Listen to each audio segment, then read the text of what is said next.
Let us pray that peace be now restored to the world, and that God will preserve it always. These proceedings are closed.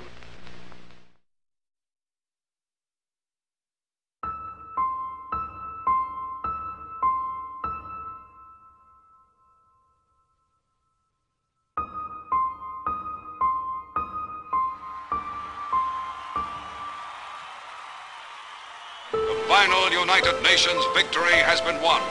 The war is over. Peace is here. A crowd of 2 million review the greatest parade of victorious arms ever witnessed. This is the news that electrified the world. Unconditional surrender of a new world of peace. Today the guns are silent. The skies no longer rain death. The entire world lies quietly in peace.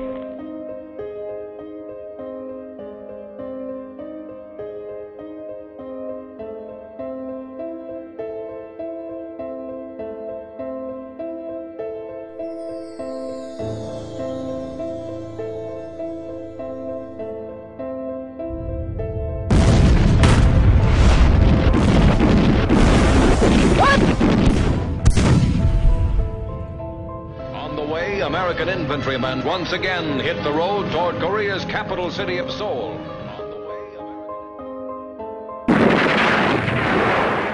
U.S. Marines were ordered into the Dominican Republic.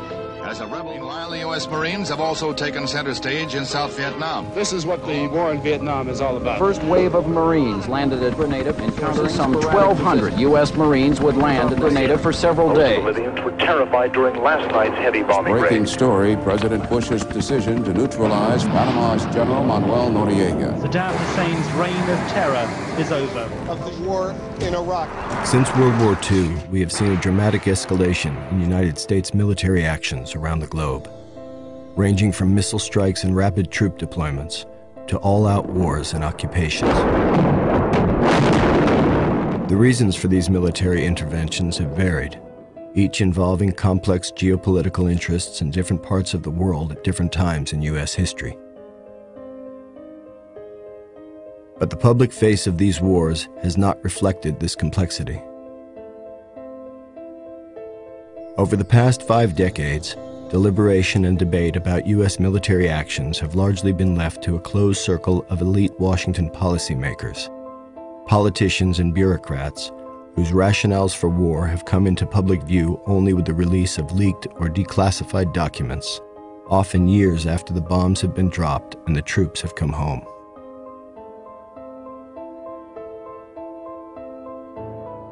In real time, officials have explained and justified these military operations to the American people by withholding crucial information about the actual reasons and potential costs of military action, again and again choosing to present an easier version of war's reality, a steady and remarkably consistent storyline designed not to inform, but to generate and maintain support and enthusiasm for war. Nationally syndicated columnist and author Norman Solomon began to notice the basic contours of this official storyline during the war in Vietnam. As a teenager, I read about the war in Vietnam as it escalated. I saw the footage on television. In combat, there are no niceties. A dead enemy soldier is simply an object to be examined for documents, then removed as quickly as possible, sometimes crudely. People that I knew began to go to Vietnam in uniform of the U.S. military. And as time went on, I began to wonder, particularly as I became draft age, about the truthfulness of the statements coming from the White House and top officials in Washington. We fight for the principle of self-determination, that the people of South Vietnam should be able to choose their own course, choose it in free election, without violence, without terror, and without fear. And through that process, I began to really wonder about whether we were getting more truth or lies. In the years since, Sullivan has focused his attention on a set of striking parallels between the selling of the Vietnam War and the way presidents have rallied public support for subsequent military actions. Looking back on the Vietnam War, as I did many times, I had a very eerie feeling that while the names of the countries changed, and of course each circumstance was different, there were some parallels that cried out for examination. Rarely, if ever, does a war just kind of fall down from the sky. The foundation needs to be laid, and the case is built, often with deception.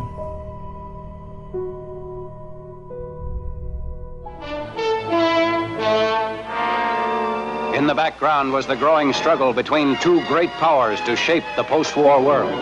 Already an iron curtain had dropped around Poland, Hungary, Yugoslavia, Bulgaria. It can't happen here? Well, this is what it looks like if it should.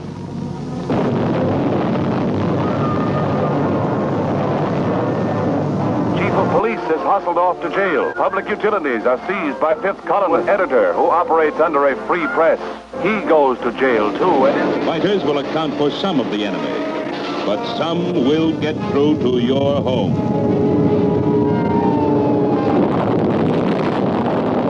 The use of propaganda to arouse public support for war is not new. Leaders throughout history have turned to propaganda to transform populations understandably wary of the costs of war into war's most ardent supporters, invoking images of nationalism and channeling fear and anger toward perceived enemies and threats. And in the United States since World War II, government attempts to win public support for military actions have followed a similar pattern. That we are living in an era marked by the growth of socialism, its basic godless philosophy. Lying, dirty, its goal of world conquest. shrewd, godless, Its insidious tactics. murderous, determined. And its cunning strategy. It's an international criminal conspiracy. It's the same sort of message that's utilized today, and often identical techniques. States like these and their terrorist allies constitute an axis of evil, arming to threaten the peace of the world. These are barbaric people, servants of evil, the cult of evil. A monumental struggle of good versus evil. But good will prevail. Whether it's the Soviet Union or Al-Qaeda, it provides a way to legitimize U.S. plans for war. On high alert from You have the comparisons between the enemy leader and Hitler. President Bush called Saddam Hussein a little Hitler again today. We're dealing with Hitler revisited. Bin Laden and his terrorist allies have made their intentions as clear as Lenin and Hitler before them. We don't get information that would help us put the images in perspective. This mad dog of the Middle East, I find he's not only a barbarian, but he's flaky. The drug-related indicted dictator of Panama. And to support their claim that Noriega was out of control, ghoulish evidence of satanic practices with dead animals that one official called kinky. Saddam Hussein is a homicidal dictator who is addicted to weapons of mass destruction. And as Aldous Huxley said long ago, it's more powerful often to leave things out than to tell lies. For instance, quite often the U.S. government directly helped the dictators that were now being told must be overthrown. And it's that selectivity of history that's a very effective form of propaganda. This selective view of reality, buttressed by these fear-based appeals, represents a larger pre-war pattern. The repeated claim that the United States uses military force only with great reluctance. We still seek no wider war. The United States does not start fights. America does not seek conflict. I don't like to use military force. Our nation enters this conflict reluctantly. And only for the most virtuous of reasons. First and foremost, to spread freedom and democracy. We want nothing for ourselves, only that the people of South Vietnam be allowed to guide their own country in their own way. The rhetoric of democracy is part of the process of convincing people that even though unpleasant things must be done sometimes in its name, like bombing other countries, democracy is really what it's about. The United States has been engaged in an effort to stop the advance of communism in Central America by doing what we do best, by supporting democracy. And it's almost as though repeating it enough times makes it so. Our cause of liberty, our cause of freedom, our cause of compassion and understanding. People want democracy, peace, and the chance for a better life in dignity and freedom. We want to lift lives around the world, not take them. These are forms of propaganda that are insidious because they tug at our heartstrings. We must get the Kosovar refugees home safely. Minefields will have to be cleared. Homes destroyed by Serb forces will have to be rebuilt. Homeless people in need of food and medicine. Of course we want to help other people. These are propaganda messages that say, don't just think of yourself. America can't just be selfish. It makes bombing other people ultimately seem like an act of kindness, of altruism. Today, our armed forces joined our NATO allies in airstrikes against Serbian forces responsible for the brutality in Kosovo. We are upholding our values, protecting our interests, and advancing the cause of peace. Belgrade's largest heating plant up in flames. But even as planes of the multinational forces attack Iraq, I prefer to think of peace, not war.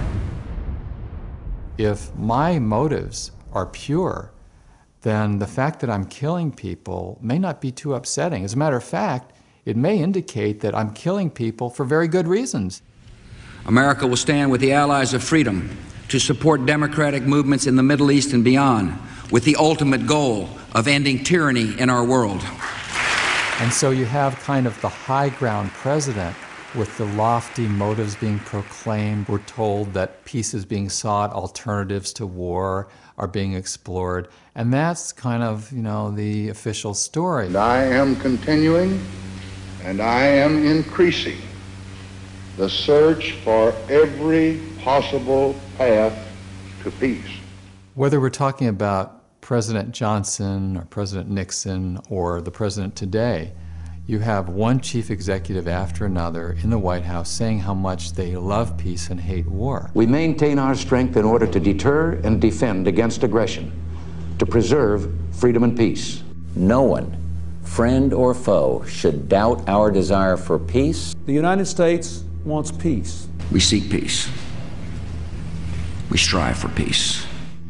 Every president of the last half century has gone out of his way to say that he wanted peace and wanted to avoid war. I pledged in my campaign for the presidency to end the war in a way that we could win the peace. Even while ordering military action. I still think we ought to take the dice off now. I think to let drown people, we have to calm down about 200 people. Well, no, I'd rather see some nuclear bomb if you got that ready. And that, I think, would just be too much. The nuclear bomb, that probably.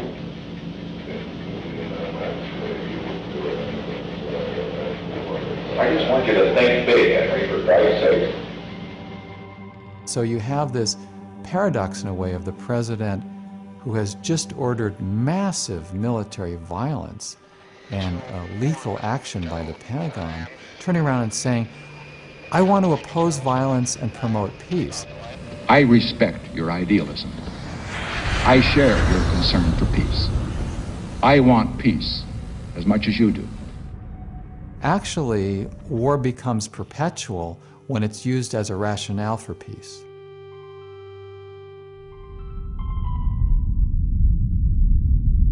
We cannot wait for the final proof, the smoking gun that could come in the form of a mushroom cloud.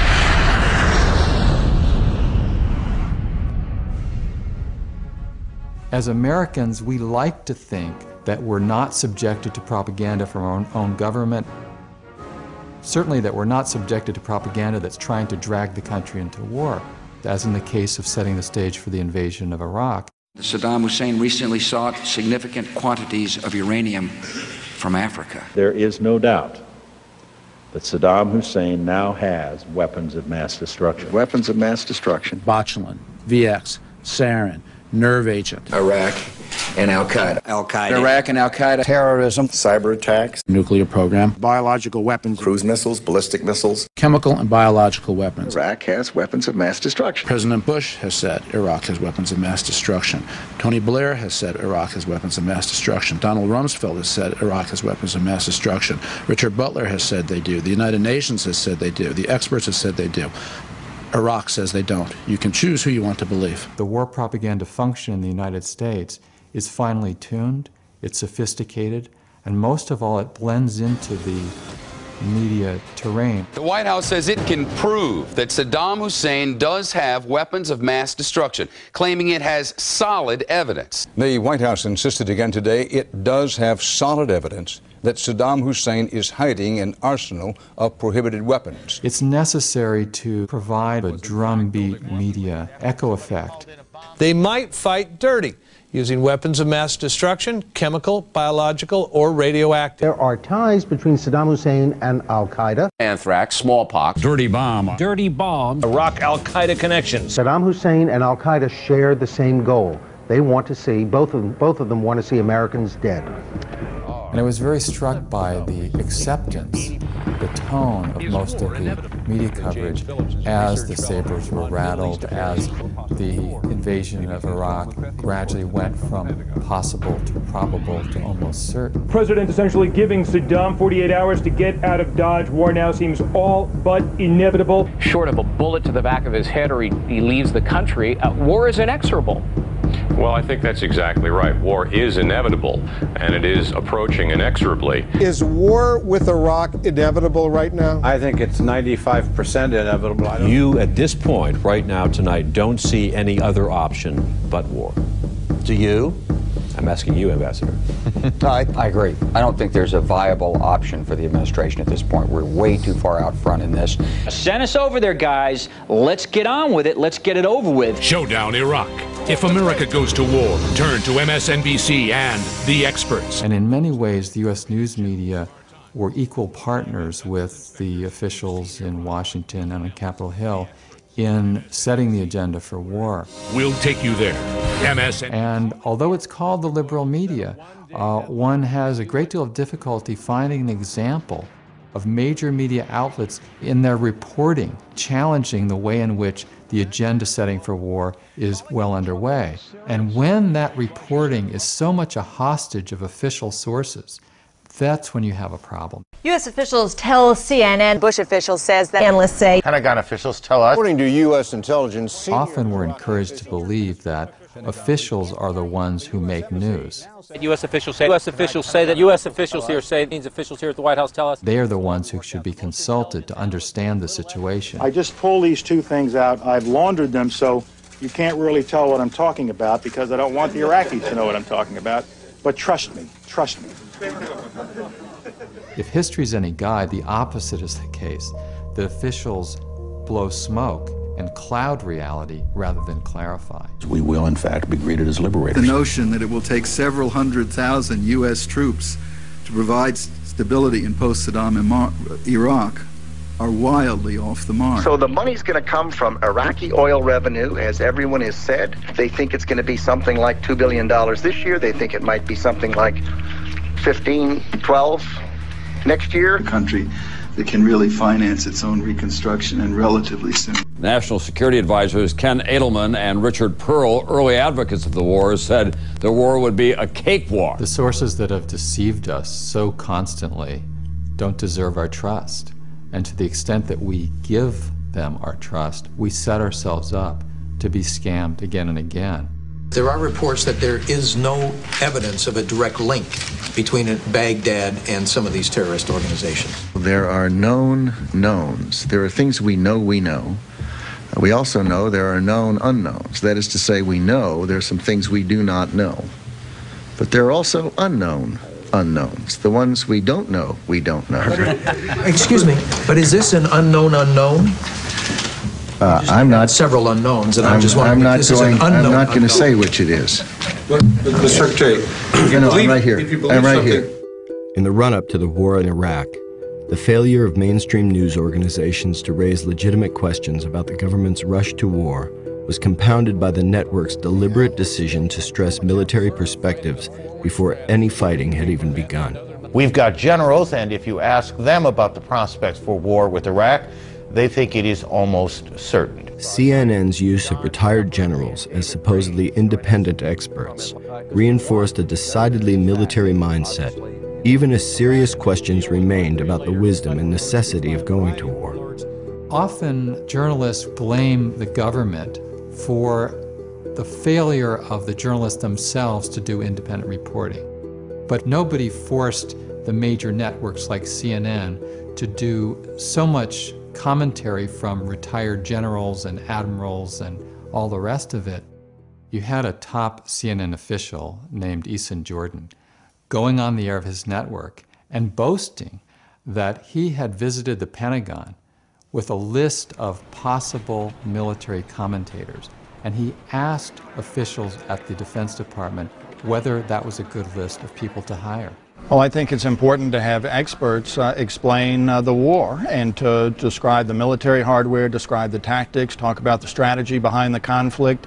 I went to the Pentagon myself several times before the war started, met with important people there and said, for instance, at CNN, here are the generals we're thinking of retaining to advise us on the air and off about the war, and we got a big thumbs up on all of them. That was important.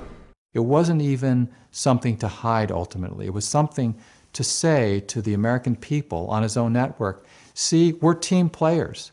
We may be the news media, but we're on the same side and the same page as the Pentagon. And that really runs directly counter to the idea of an independent press. And that suggests that we have some deep patterns of media avoidance when the U.S. is involved in a war based on lies. My fellow Americans. In 1964, President Lyndon Johnson falsely claimed that an attack on U.S. gunships by North Vietnamese forces in the Gulf of Tonkin gave him no choice but to escalate the war in Vietnam. Renewed hostile actions against United States ships on the high seas in the Gulf of Tonkin have today required me to order the military forces of the United States to take action in reply. Routinely, the official story is a lie, or a deception, or a partial bit of information that leaves out key facts. In international waters in the Gulf of Tonkin, destroyers of the United States Navy are assigned routine patrols from time to time. Sunday, August the 2nd, 1964, the destroyer Maddox was on such a patrol. Shortly after noon, the calm of the day is broken as general quarters sound.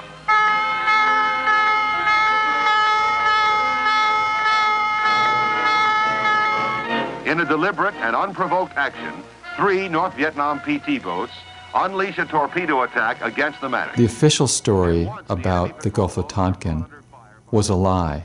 The destroyer was carrying out a mission of patrol in those waters, in international waters. When it was attacked, but it quickly became accepted as the absolute truth by the news media.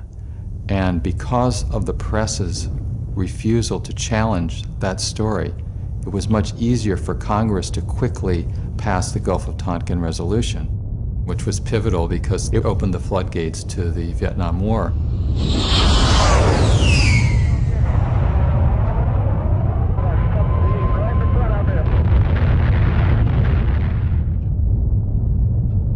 Well, I think it's a very clear demonstration of the unity of the country behind the policies that are being followed by the president in South Vietnam, and more specifically of the action that was taken in response to the attack upon our destroyers. At that point, the facts were secondary. In the case of the Washington Post reporting, I asked more than 3 decades later whether there had ever been a Post retraction of its reporting on the Gulf of Tonkin events. And I called the newspaper and eventually reached the man who had been the chief diplomatic correspondent for the paper at the time, Murray Martyr, and I said, Mr. Martyr, has there ever been a retraction by the Washington Post of its fallacious reporting on the Gulf of Tonkin? And he said, I can assure you it never happened. There was never any retraction. And I asked why. And he said, well, if the news media were going to retract its reporting on the Gulf of Tonkin, it would have to retract its reporting on virtually the entire Vietnam War.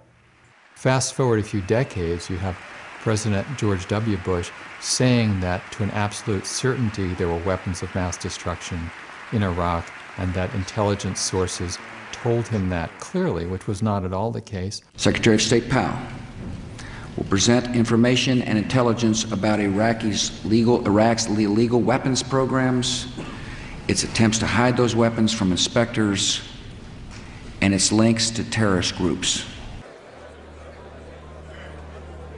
The failure of American news media to check government distortion reached new heights when, on the eve of war, the highly respected Secretary of State Colin Powell appeared before the United Nations to make the case that there were weapons of mass destruction in Iraq. Saddam Hussein's intentions have never changed. He is not developing the missiles for self-defense. These are missiles that Iraq wants in order to project power, to threaten, and to deliver chemical, biological, and, if we let him, nuclear warheads. Today, Secretary of State Powell brought the United Nations Security Council the administration's best evidence so far. After Colin Powell's speech to the UN, immediately the U.S. press applauded with great enthusiasm. Did Colin Powell close the deal today in your mind for anyone who has yet objectively to make up their mind?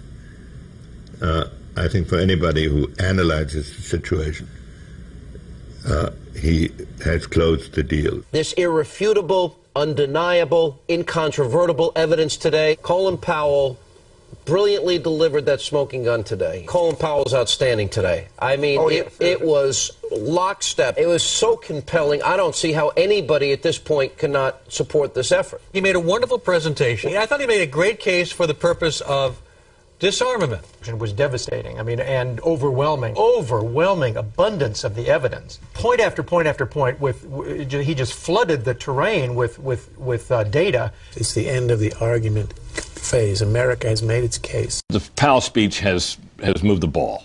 I think case is closed. But at the time, it was quite possible to analyze and debunk what he was saying. Whereas the British press and other international news sources immediately raised legitimate questions about the accuracy of Powell's presentation. The major U.S. news media were virtually silent about the factual basis of his claims, and near unanimous in their praise.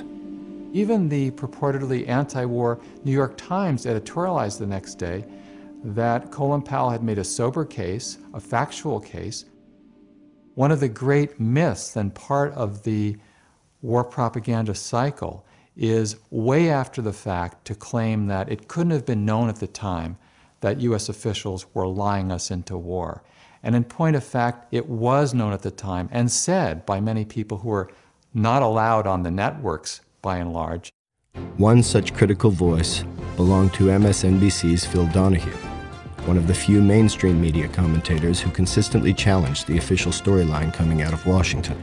We're all now, everybody's righteous. What a terrible Hitler this is. We were mute when he was doing that. He was our SOB. Absolutely. And now we're sending our sons and daughters to war to fix that mistake. Doesn't seem fair to me. Despite being the highest-rated program on MSNBC, Donahue's show was abruptly canceled by the network just 3 weeks before the start of the war. Phil Donahue was an anti-war voice on MSNBC, one of the cable news channels. And a memo that was leaked as the Donahue show was canceled is very explicit. It said, we don't want this to be a face of NBC as the United States goes into war. This guy puts anti-war voices on our network. The American people need to know there is no just cause for this war. But there's no evidence that there is even a weapon that exists in that country yet. Journalists, too many of them, and some quite explicitly, have said that they see their mission as helping the war effort. And if you define your mission that way, you'll end up suppressing news that might be important, accurate, but maybe isn't helpful to the war effort. We don't want to have that kind of public persona when then we'd be vulnerable to charges that were unpatriotic.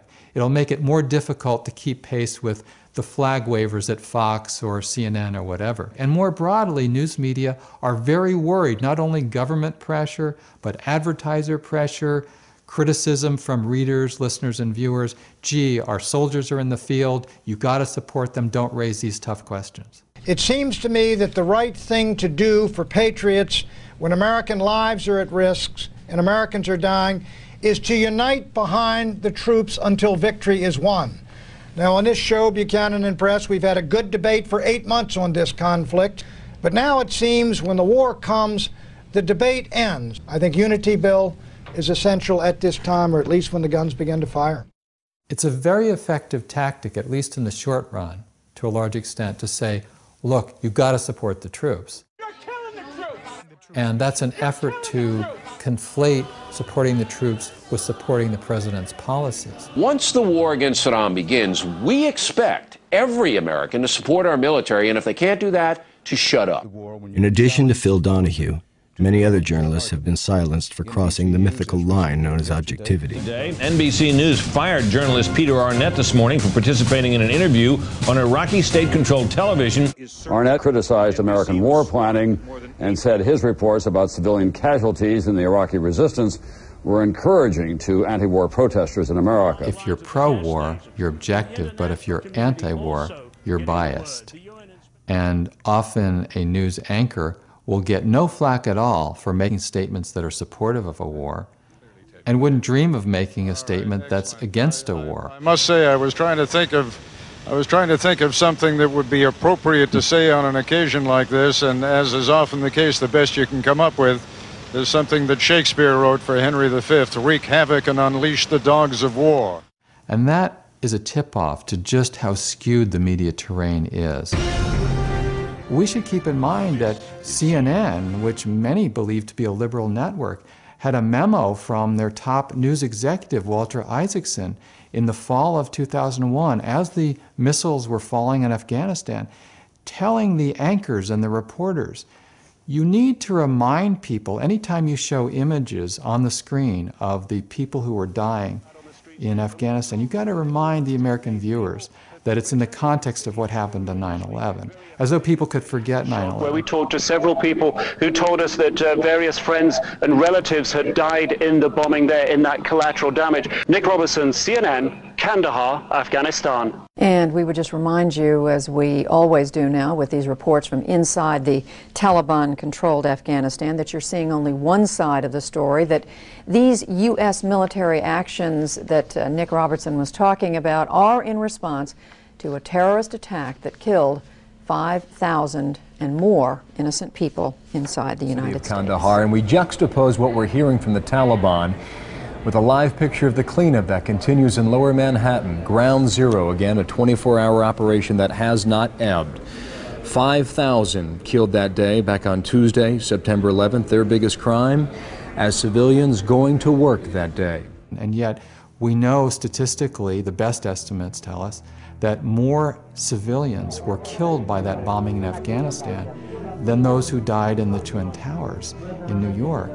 And the moral objections that could be raised to slaughtering civilians in the name of retaliation against 9/11, those objections were muted by the phrase war on terror, by the way in which it was used by the White House and Congress, and also by the news media.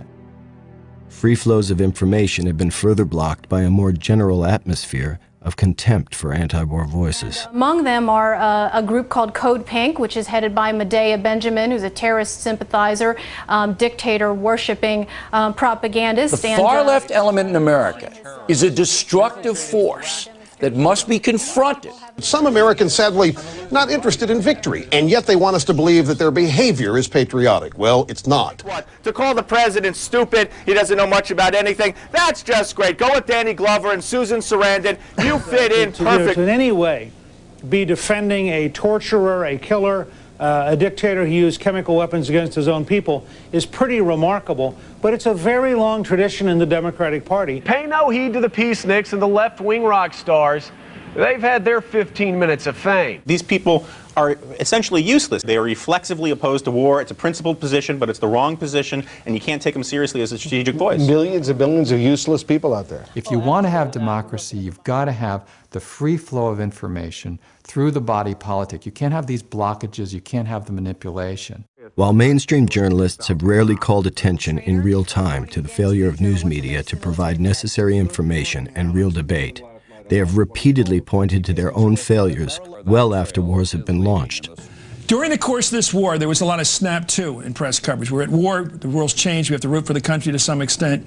And yet it seems something missing from this debate was a critical analysis of where it was taking us. Those of us in journalism never even looked at the issue of occupation. Because it just didn't occur to it. We weren't smart enough. You'd had to have gone against the grain. Right, you'd also come off as kind of a pointy head trying to figure out some obscure issue here. Yeah, it's good guys and bad guys. Negativism. News media down the road will point out that there were lies about the Gulf of Tonkin or about weapons of mass destruction in Iraq. I'm sorry to say, but certainly television, and perhaps to an extent my station, was intimidated by the administration and its foot soldiers at Fox News. We should have been more skeptical. But that doesn't bring back any of the people who've died, who were killed in their own country or sent over by the President of the United States to kill in that country. So after the fact, it's all well and good to say, well, the system worked or the truth comes out. But when it comes to life and death, the truth comes out too late.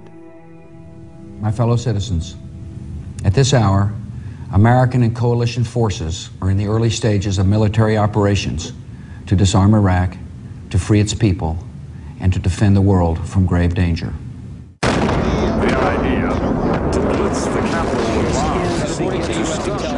there is, quote, complete confusion. This will be a campaign unlike any other in the senior Iraqi military leadership.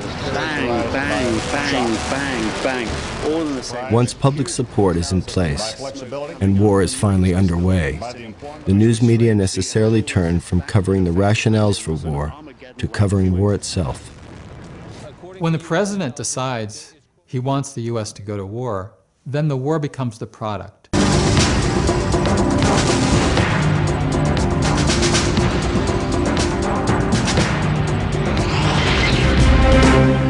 Particularly in the early stages, news coverage of war is much more like PR about war.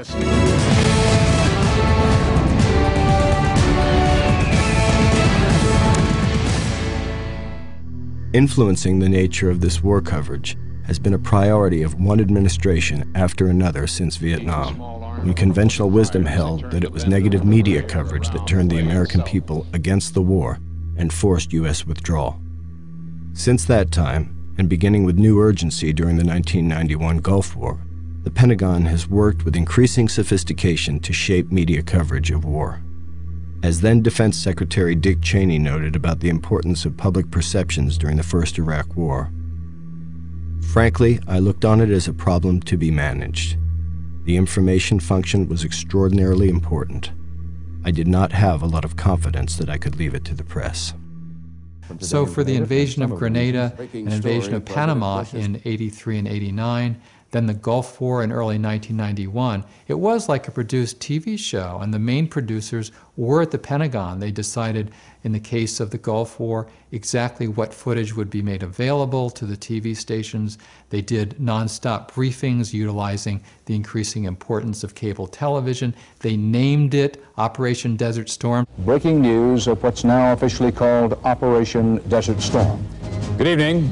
Operation Desert Storm rages on. All that sort of stuff was very calculated, so you could look at that as an era of media war manipulation from the standpoint of the U.S. government. Then you had a different era. You had the invasion of Iraq in 2003. Scores of American reporters have now joined U.S. military units in Kuwait as part of the Pentagon's effort to make any war with Iraq what the Pentagon calls a media-friendly campaign. Another part of that effort is on display at the U.S. Military Command Center in Qatar. A Hollywood set designer was brought in to create a $200,000 backdrop for official war briefings. And tied in with that is the worship of Pentagon technology. I've fallen almost in love with the F-18 Super Hornet because it's quite a versatile plane. I got to tell you, my favorite aircraft, the A-10 Warthog. I love the Warthogs. This morning around 4 a.m. local time, the first three took off, and when you're 300 feet away from them when they do it, you hear it in your shoes and feel it in your gut. The Pentagon's influence on war coverage has also been evident in the news media's tendency to focus on the technical sophistication of the latest weaponry. Should they have used more? Should they, use a Moab, the mother of all bombs, and a few daisy cutters, and, let's not just stop at a couple of cruise missiles. The newest, biggest, baddest U.S. bomb. We'll pound them with 2,000-pound bombs and then go in. 2,000-pound bombs in urban areas? Oh, sure. The plane I'm holding in my hand here, the F-117 stealth fighter, was used in these attacks significantly. How do you steer this thing? You have a stick, is that right? Sure. We have both of us have matching center stick with left throttles. You can do everything. Every war, we have U.S. news media that have praised the latest in the state-of-the-art killing technology. From the present moment to the war in Vietnam. B-57s. The British call them Canberra jets. We're using them very effectively here in this war in Vietnam to dive bomb the Viet Cong in these jungles beyond Da Nang here. Colonel, what's our mission we're about to embark on? Well, our mission today, sir, is to report down to the site of the ambush 70 miles south of here and attempt to kill the VC. The Colonel has just advised me that that is our target area right over there. 1, 2, 3, 4, we dropped our bombs, and now a tremendous G-load as we pull out of the dive. Oh, I know something of what those astronauts must go through. Well, Colonel, it's a great way to go to war. And there's a kind of idolatry there. Some might see it as worship of the gods of metal. That's the JDAM. It is a 2,000-pound bomb that is deadly accurate, and that is the thing that is allowed us in Afghanistan and will allow us in this next conflict to be terribly accurate, terribly precise, and terribly destructive. Amazing. In fact, even as U.S. military technology has become increasingly sophisticated with the development of so-called smart bombs and other forms of precision-guided weaponry, civilian casualties now greatly outnumber military deaths, a grim toll that has steadily increased since World War I.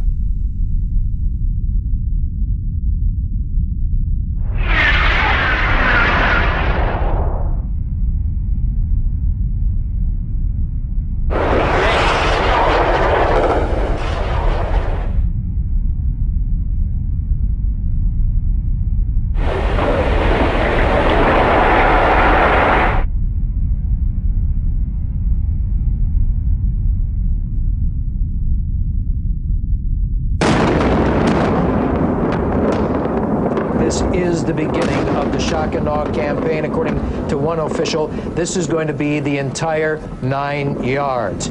It was a breathtaking display of firepower.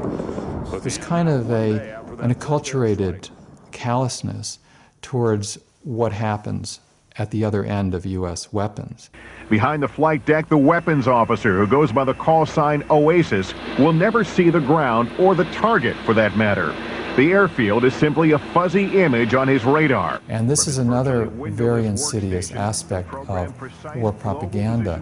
There's a bias involved where, because the United States has access to high-tech military weaponry, that somehow to slaughter people from 30,000 feet in the air or 1,000 feet in the air from high-tech machinery is somehow moral, whereas strapping on a suicide belt and blowing people up is seen as the exact opposite. The targeting capabilities and the care that goes into targeting to see that the precise targets are struck and that other targets are not struck is as impressive as anything anyone could see.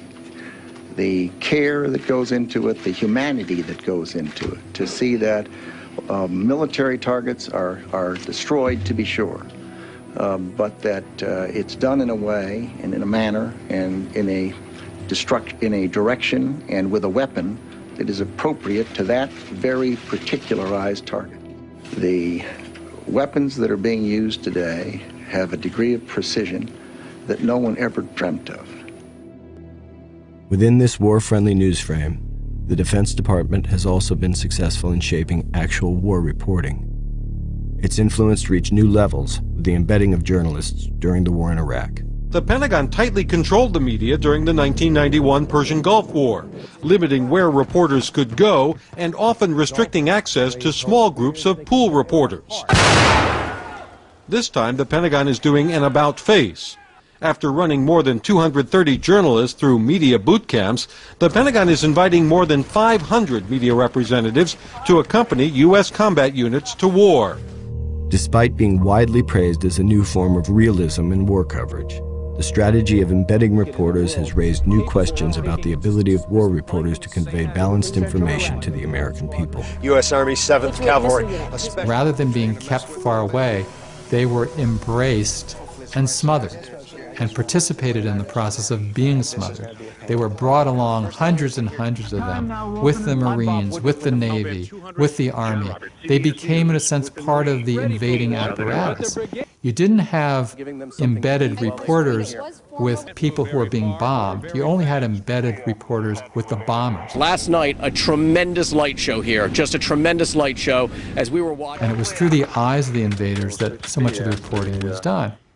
It was a gradual process of getting to know and trust each other, and for them, trusting me was knowing I would not blow their objective and get us all shelled with artillery. People who were correspondents for the major U.S. TV networks would express in no uncertain terms that they had been bonding very closely with the U.S. soldiers. We have a number of correspondents in bed with our troops across the region. Some very deeply embedded in a personal way with the Marines that he's traveling with, but he does remind. And you had correspondents saying that, you know, I would do virtually anything for them, they would do anything for me. There's all this camaraderie. We had guys around us with guns, and they were intent on keeping us alive because they said, you guys are making us stars back home, so we need to protect you. We need to, That's very nice, except it has nothing to do with independent journalism, which we never need more than in times of war.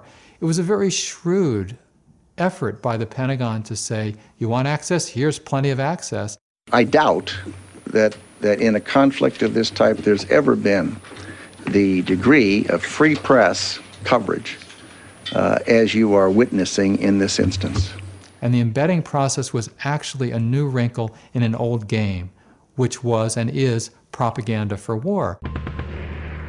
Praise for the embedding process as a step forward in balanced war reporting has often invoked comparisons to media coverage of the Vietnam War.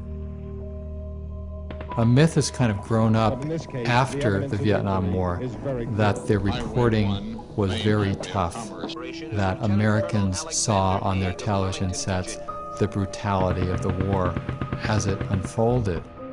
And people often hark back to that as a standard that should now be rediscovered or emulated. This is what the war in Vietnam is all about. Yes, there was exceptional reporting, but it was the exception. And so you had the Zippo lighters being used by the GIs burning down the huts of a village that Morley Safer on CBS reported. Well, people mentioned that actually because it was unusual. And in point of fact, very little about the tremendous violence in that war was conveyed through the television set, especially when the U.S. government is responsible for the human suffering. That is, in a way, the most taboo, to show in detail, in graphic human detail, what's involved when bombs, missiles, mortars, paid for by U.S. taxpayers, do what they're designed to do, which is to kill and to maim.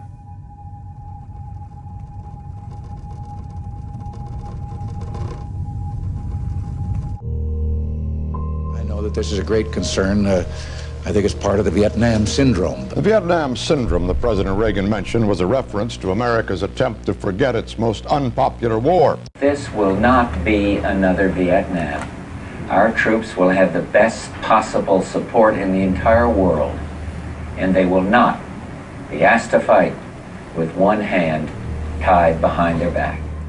Like President Reagan before him, President George H.W. Bush explicitly set out during the first Gulf War to rid the national psyche of the so-called Vietnam syndrome. the common belief after the bloody and protracted conflict in Vietnam that the American public no longer had the stomach for war unless guaranteed swift, easy, and decisive victory.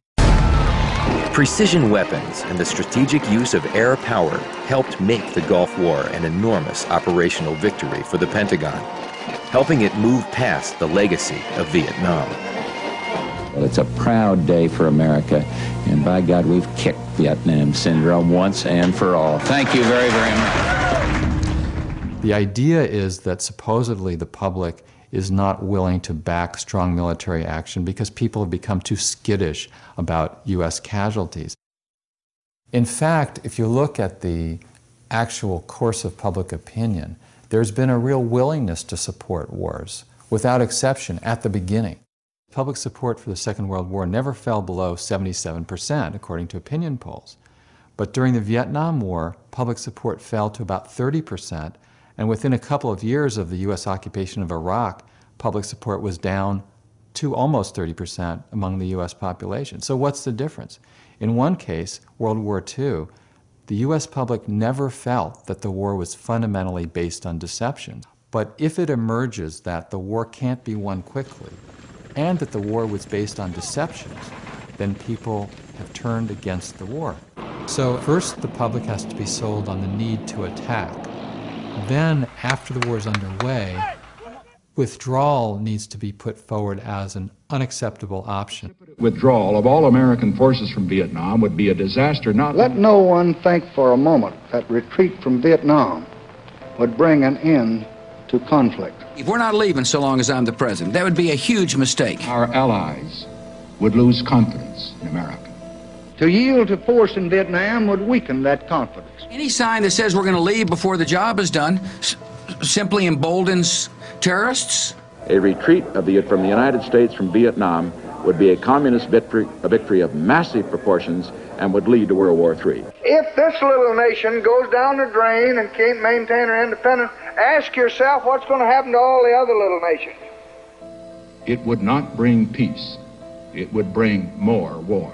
And many propaganda lines become stock in trade of those who started the war in the first place. The party of FDR and the party of Harry Truman has become the party of cut and run. The American people will not stand for surrender. Cowards cut and run. They're advocating a policy called cut and run. That party's old pattern of cutting and running. If we hightailed it and cut and run, we won't cut and run. Cut and run. Cut and run. We will not cut and run. Cut and run. Cut and run. Cut and run. How do you respond? We'll stay the course. We must stay the course. We stay the course. We will stay the course.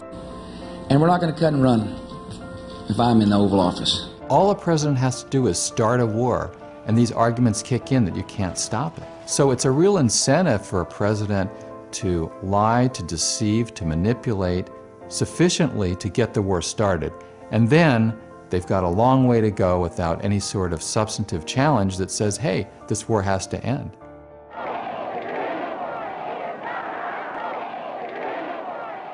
Then, appealing for public support for his peace policy, Mr. Nixon said the enemy cannot defeat or humiliate the United States. Only Americans, he said, can do that. The peacemakers are out there on the field. The soldier and the statesman need and welcome the sincere and the responsible assistance of concerned Americans. But they need reason much more than they need emotion. They must have a practical solution and not a concoction of wishful thinking and false hopes, however well-intentioned and well-meaning they may be. It must be a solution that does not call for surrender or for cutting and running now. Those fantasies hold the nightmare of World War III and a much larger war tomorrow. During the Vietnam War, public opinion polls were showing, after a few years, into the early 1970s, that a majority of Americans felt the war was wrong, even immoral, and yet the war continued because the momentum was there. Vice President Agnew's target for tonight, as he put it, was the professional pessimist. Most of those, the Vice President explained at a rally for California Republicans, are Democrats. And it was all the kind of rhetoric Republican crowds have been enjoying on this tour. In the United States today, we have more than our share of the nattering nabobs of negativism. The same has been the case in terms of the occupation of Iraq. The President and I cannot prevent certain politicians from losing their memory or their backbone, but we're not going to sit by and let them rewrite history. And that's an insidious process because often those who oppose a war are simply discounted. Congressman John Murtha, the first Vietnam vet to serve in Congress, a man awarded a Bronze Star and 2 Purple Hearts, choking back tears as he talked about his change of heart. It's time to bring them home. They've done everything they can do. The military's done everything it can do. This war has been so mishandled from the very start. Not only was the intelligence bad, the way they disbanded the troops, there's all kinds of mistakes have been made. They don't deserve to continue to suffer. They're the targets. As an original supporter of the war and somebody known as a hawk, pro-military inside the Congress, John Murtha, despite his credentials, he was not taken terribly seriously. This guy is long past the day when he had anything but the foggiest awareness of what the heck is going on in the world. And that soundbite is naivete writ large. And the man is an absolute fountain of such talk. His recommendations to pull out U.S. troops discounted by pundits. Pennsylvania Congressman John Murtha once again sounding like the Grim Reaper when it comes to the war on terror. Murtha's running a psyop against his own people and against his own military. No, Alan, wait a minute. As a veteran, I consider it my duty to defend those who defend America against repeated public attacks by a politician who cares nothing more than political and personal gain than the welfare of our fellow Americans on the battlefield. And yet you looked at the polls and you found a large amount of Americans totally were in his corner on this. I go by Arlington Cemetery every day. And the vice president, he criticizes Democrats. Let me tell you, those gravestones don't say Democrat or Republican, they say American.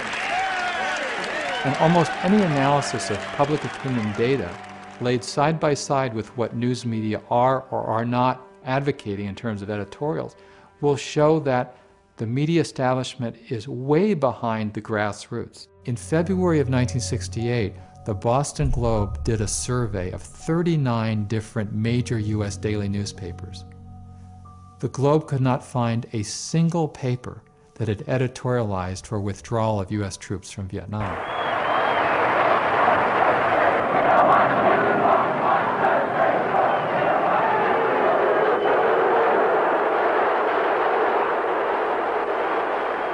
And even when calls for withdrawal have eventually become too loud to ignore, officials have put forward strategies for ending war that have had the effect of prolonging it.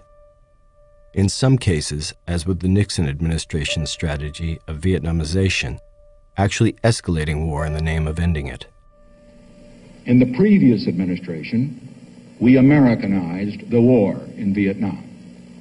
In this administration, we are Vietnamizing the search for peace. It's the idea that, okay, the war has become unpopular in the United States, so let's pull out some U.S. troops and have the military burden fall on the allies inside that country. White House officials say it is obvious the South Vietnamese are going to have to hack it on their own. The model is to use air power while pulling out U.S. troops and training Vietnamese to kill other Vietnamese people. And several decades later, in effect, that is a goal of George W. Bush's administration. Our strategy can be summed up this way. As the Iraqis stand up, we will stand down. The rhetoric about shifting the burden of fighting the insurgency onto the shoulders of Iraqi people themselves is very enticing for a president because it's a way of saying to people in the United States, hey, we're going to be out of there. It's just a matter of time. There isn't a person at this table who agrees with you that we're in a quagmire and that there's no end in sight. The media and political focus on the word quagmire is a good example of how an issue can be framed very narrowly. The criticism would be that you're in a situation from which there's no good way to extricate yourself. then the word clearly would not be a good one. Talking about a quagmire seems to be a positive way of fomenting debate, because then we can argue about whether the war is actually working out well. We are now in a seemingly intractable quagmire. That terrible word quagmire. This can be, or seems to be, a kind of quagmire. Quagmire is really a false sort of a critique, because it says, really the problem here is what the war is doing to the United States. Are we able to win? Are we winning in Iraq? Do you want the United States to win in Iraq? I can't tell who's winning and who's losing. Do you believe that we are currently winning in Iraq? We are not winning, but we are not losing. We are losing. We're winning. You're winning this war? I couldn't tell you. And a big problem with media focus is that it sees the war through the eyes of the Americans, through the eyes of the occupiers, rather than those who are bearing the brunt of the war in human terms. We have been too often disappointed by the optimism of the American leaders, both in Vietnam and Washington, to have faith any longer in the silver linings they find in the darkest clouds. In early 1968, Walter Cronkite told CBS viewers that the war couldn't be won. It seems now more certain than ever that the bloody experience of Vietnam is to end in a stalemate. And that was instantly, and through time even more so, heralded as the tide has turned, as Lyndon Johnson is reputed to have said when he saw Cronkite give that report, "I've lost Middle America."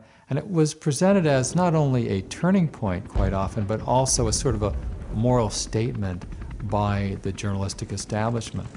Well, I would say yes and no. It was an acknowledgement that the United States, contrary to official Washington claims, was not winning the war in Vietnam and could not win. But it was not a statement that the war was wrong. A problem there is that if the critique says this war is bad because it's not winnable, then the response is, oh yeah, we'll show you it can be winnable, or the next war will be winnable. So that critique doesn't challenge the prerogatives of military expansion or aggression, if you will, or empire. And a deeper critique says, whether you can win or not, either way, empire enforced at the point not of a bayonet, but of the cruise missile, that's not acceptable.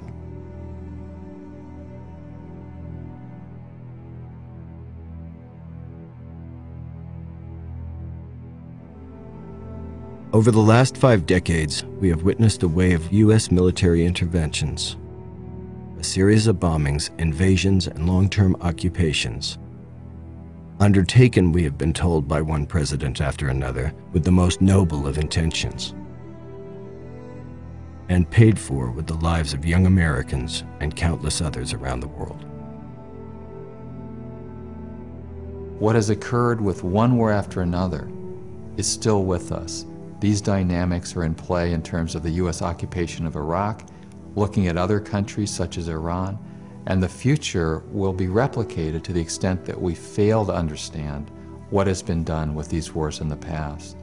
The news media have generally bought into and promoted the notion that it's up to the president to make foreign policy decisions. This smart guy in the Oval Office has access to all the information. He knows more than we do. He's the commander-in-chief.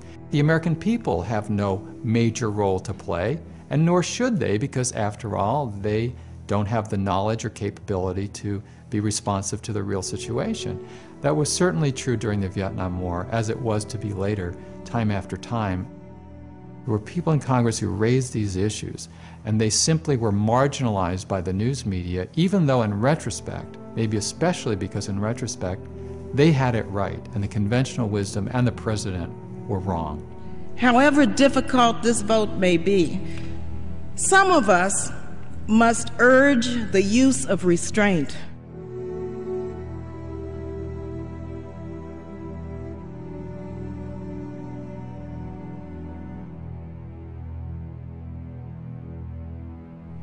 Our country is in a state of mourning.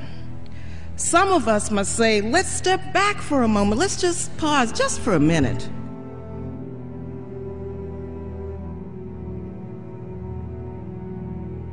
And think through the implications of our actions today so that this does not spiral out of control.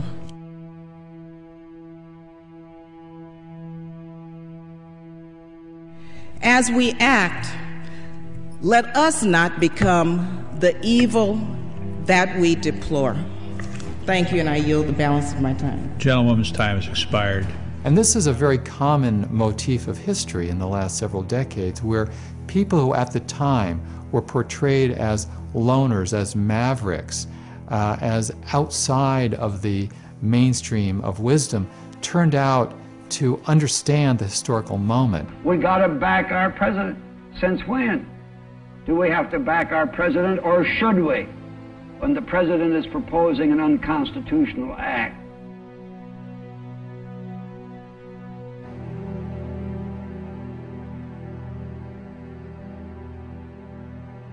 The best example is Wayne Morse, the senior senator from Oregon, who, beginning in 1964, was a voice in the congressional wilderness. Senator Morse was unusual in that he challenged the very prerogative of the U.S. government to go to war against Vietnam. He said, it's up to the American people to formulate foreign policy. Senator, the Constitution gives to the President of the United States the sole responsibility for the conduct of foreign policy. Couldn't be more wrong. You couldn't make a more unsound legal statement than the one you have just made.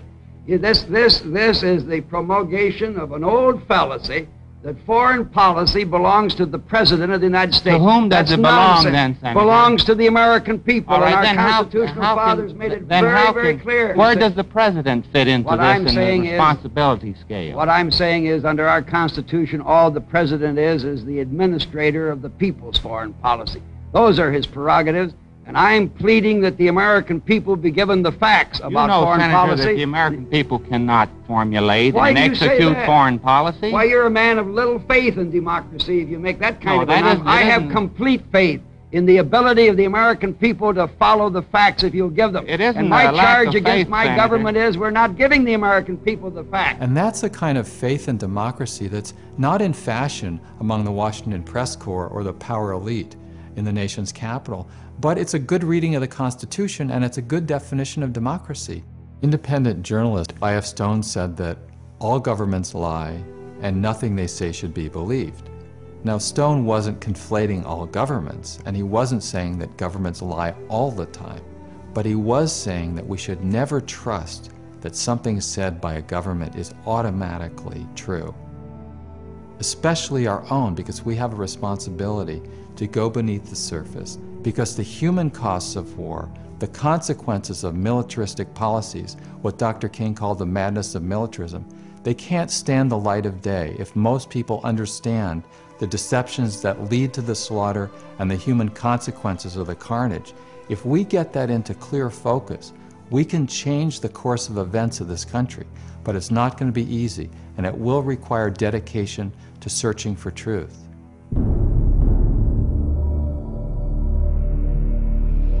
Time comes when silence is betrayal. That time has come for us, even when pressed by the demands of inner truth. Men do not easily assume the task of opposing their government's policy, especially in time of war. And I knew that I could never again raise my voice against the violence of the oppressed in the ghettos without having first spoken clearly to the greatest purveyor of violence in the world today, my own government.